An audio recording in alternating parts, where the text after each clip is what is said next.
सूर्यावर दिलेली आहे. या चोराला सोडायचं नाही. सोडायचं अजिबात हा विषय सोडायचा नाहीये. आपले पक्षप्रमुख उद्धव बाळासाहेब ठाकरे यांनी परवाच्या दिवशी दादरला सुरुवात केलेली आहे. 18 तारखेला नागपूरला आहे. त्या काळामध्ये शिवसेना प्रमुखांनी हिंदुत्वाचं त्यावेळेला वार संपूर्ण देशामध्ये उभं केलं होतं. मी आज सांगतो तुम्हाला, देशामध्ये त्या ठिकाणी अखिलेश यादव त्यांचा समाजवादी पक्ष यांनी उठाव सुरू केलाय. काँग्रेसच्या राहुल गांधींनी सुरुवात केली, आम आदमीने सुरुवात केली, त्या ठिकाणी ममता दिदींनी सुरुवात केली आहे की याला या वेळेला राम म्हणून यांना फक्त हे काही चोऱ्या माऱ्या करतायत यांना सोडायचं नाही. मला असं वाटतं की बहुतेक राम यांना 2029 साली बुडवल्याशिवाय राहणार नाही अशी अपेक्षा आहे.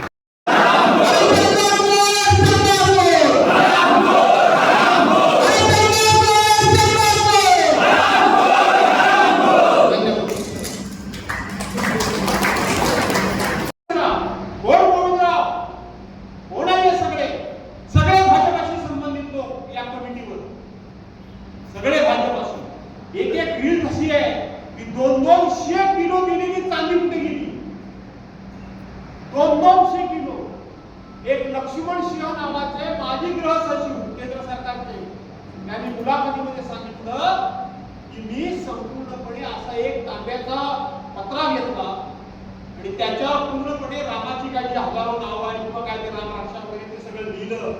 घरातलं सोनं नाणं बाहेर काढलं, ते वितळवलं, गाळलं आणि त्याच्यावर सोन्याचा मुलामा दिला आणि तसा तो पत्रा, तसा ती पाटी, तसा ते सगळं ड्राफ्ट लिहिलेला मी चंपतरायच्या हातात दिला आणि मी पावती मागण्याकरता म्हणून इतके दिवस त्यांच्या पाठीमागे ठिकाण असल्या मला त्यांनी कधीही पावती दिली नाही आणि शेवटी उत्तर दिलंय ना तुम्ही, मग तिथे ठेवलंय तिथे असेल, नसेल तर दानिगा काय करायचं ते करा.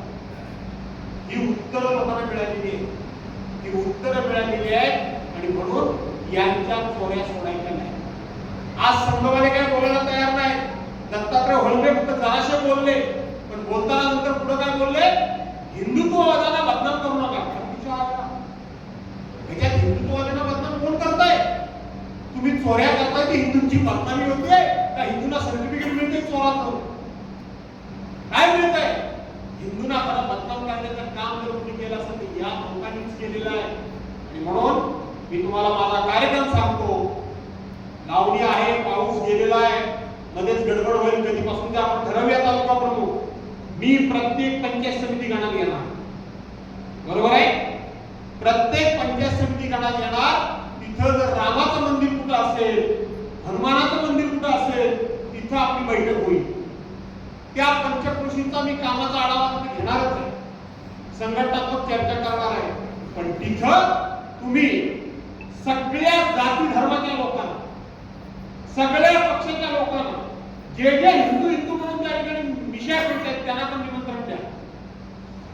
आम्हाला बघायचं आहे की खरोखर हे राम भक्त आहेत का फक्त रामाच्या देणगीवर यांचा डोळा आहे. आम्हाला हिंदुत्व शिकवतात, आम्हाला राम भक्ती शिकवतात. आज मला वाटतं रामानं आपल्याला एक चांगली संधी आपण दिली आहे की ह्यांचा खरा चेहरा लोकांसमोर ओळीव आणायचा. बरोबर आहे ना? करायचं ना का नाही करायचं? करायची ना नाही करायची? आणि त्याच्यानंतर प्रत्येक शाखा प्रमुखाने, विभाग प्रमुखांना आपापल्या कार्यक्षेत्रामध्ये प्रत्येक गावामध्ये जाऊन जनजागृती करा. गावागावामध्ये जाऊन जनजागृती करा. हा कार्यक्रम राजकीय जरी नसला तरी सुद्धा या कार्यक्रमाच्या माध्यमातून यांचं पाप, जे पाप आहे ते लोकांसमोर आणलं पाहिजे. राज्य आपल्या ताब्यात घेतला, देश आपल्या ताब्यात घेतला, विरोधी पक्षाला निधी द्यायचा नाही. विरोधी पक्षाचे माझं परवा भाषण ऐकलं असाल की तुमचे पण कार्यकर्ते आहेत ना आमच्याकडे, तर नाहीये. तुम्ही वाढवून ठेवता सगळ्या गोष्टीमध्ये. आणि म्हणून आपण आता गावागावामध्ये जाऊन त्याच्याकरता आपण पत्रक देऊ तुम्हाला, त्याच्याकरता एक विशिष्ट फॉर्मॅट देऊ आपल्याला आणि सगळ्या लोकांना घ्यायचं आहे. आणि आपला तिथं कुठल्याही परिस्थितीमध्ये पक्षीय बॅनर नसेल, पण प्रभू रामचंद्राचा बॅनर उत्तम प्रकारचा असेल आणि भगवा झेंडा मात्र न चुकता आपल्या हातामध्ये असेल. तिथं आपण घंटानाद करू, तिथे आपण प्रार्थना करू, तिथे रामाचा अभंग म्हणू, तिथे रामाची आरती करू. करायची का नाही? काय करायची आहे का गारटलं आहे का? ही संधी रामानच तुम्हाला आणून दिलेली आहे. प्रत्येक गावागावामध्ये जाऊन लोकांच्या मध्ये जनजागृती करून हे खरे हिंदुत्ववादी नाही तर हे खरे हिंदुत्वाचे मारक आहेत. हे हिंदुत्वाचे त्या ठिकाणी देणग्या चोरणारे चोर आहेत. पूर्वी कोणतरी गजनीचा मोहम्मद यायचा, कोण अफजल खान यायचा, कोण आणखी कोण औरंगजेब यायचा, आणखी कोण यायचा, तो देवलड लुटायचा, तो समजा कोण परकीय होता, तो परधर्मीय होता, म्हणून त्याच्या नावानं तुम्ही रोज शंकर केला. तुम्ही कोण आहात? तुम्ही कोण आहात? आजच्या मला वाटतं 21व्या शतकामध्ये आणि कलियुगामध्ये सगळ्यात लुटारू जर कोण असतील तर हे आहे. सगळ्यात लुटारू लोकांनी विश्वासानं श्रद्धेनं माझं रामाच्या चरणी काहीतरी दान पडलं पाहिजे, माझ्या रामाच्या देवळामध्ये माझं काहीतरी त्या ठिकाणी उभारणी असली पाहिजे, माझ्या हातून काहीतरी एखादी 2 पैसे तिथं पोहोचले पाहिजे, ही भावना समजून लोकांनी काही गोळा करून तुम्हाला दिली. त्याचबरोबर मतं सुद्धा तुम्हाला दिली. पण लोकांची मतही घेता आणि रामाच्या दानाबद्दल दानी चोरायचं काम करता. अशा लोकांना आता सोडायचं नाही. म्हणून आज तुम्हाला खास करून बोलून दिलं आहे. आपण कार्यक्रम देणार आहोत आणि त्या त्या भागामध्ये हा कार्यक्रम करायचा. काय नारळ करायचं ना? त्याच्यानंतर तुमच्या आई वडिलांचं त्यावेळेला नाव होतं की नव्हतं 2002 च्या यादीमध्ये बघितलं जाईल. आणि तेही आई वडिलांचं नाव नसेल तर 12 प्रकारचे तुम्हाला पुरावे देऊन तुमचं नाव त्या यादीमध्ये टाकता येईल. आणि म्हणून थोडक्यात आता काळजी घ्या. घ्याल ना का नाही? 25,000वरून त्यांना आपण 5,000 आणले, अजून 5,000 मध्ये आहे. आदेशच आहे, पक्षाचा आदेश आहे की तुम्ही मोठ्या मोठ्या जागेवर करा. पण मी प्रत्येक गावामध्ये त्या ठिकाणी हा कार्यक्रम घेऊन जायचा माझा विचार आहे. सर्वांनी सहकार्य करा. दातारायला फक्त SIRचा प्रोग्राम मतदार नोंदणीच्या संदर्भामध्ये आताच आपल्याकडं प्रांत सगळे तहसीलदार वगैरे आले होते. आपण त्याच्यामध्ये सगळी माहिती घेतलेली आहे. आपल्या मतदारसंघामध्ये मुंबईमध्ये एक बैठक झाली